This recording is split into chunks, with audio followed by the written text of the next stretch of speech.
காணாம போகுது. எதனால காணாம போகுது? நாய்கள். இந்த நாய்கள் பிடிச்சிக்கிறது, இல்ல கீரிகள் அடிச்சிருது, இந்த மாதிரி பிரச்சனைகள் இருக்கு. ஒரு கோழிகள் போனாலும், ஏன் ஒரு கோழி குஞ்சுகள் போனாலும் நமக்கு இழப்பு தான். அது நமக்கு தான் இழப்பு. அதனால இது ஒரு சின்ன ட்ரிக் ஒன்று பண்ணி பாருங்களேன். எப்படி பண்ணலாம்னு சொன்னீங்கன்னா, இப்போ 10 கோழி வச்சிருக்கீங்க, 20 கோழி வச்சிருக்கீங்கன்னா, இந்த கோழிகளோட சேர்த்து 2 கிண்ணி கோழிகள் மட்டும் வாங்கி விடுங்க. 2 கிண்ணி கோழிகள் மட்டும் வாங்கி விடுங்க.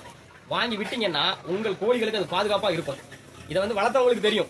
இது எப்படி நமக்கு ஒரு பாதுகாப்பா இருக்கும், நம்ம கோழிகளுக்கு எப்படி ஒரு பாதுகாப்பா இருக்குங்கிறது நமக்கு தெரியும். இப்போ வேற ஒன்றும் இல்லை, ஒரு சின்ன சத்தம் கொடுக்குறேன். அந்த சத்தத்துக்கு நம்ம கோழியோட ரியாக்ஷன் எப்படிங்கிற மட்டும் கொஞ்சம் பாருங்க. பாத்தீங்களா? இதுதான், இதே கதை தான். ஒரு ஆபத்து நமக்கு வருதுங்கும் போது எல்லாமே உஷாராகுது. இந்த ஆபத்தை அறியாம தான் அது கீரிகள்கிட்டையும் நாய்கள்கிட்டையும் மாட்டிக்கிறது.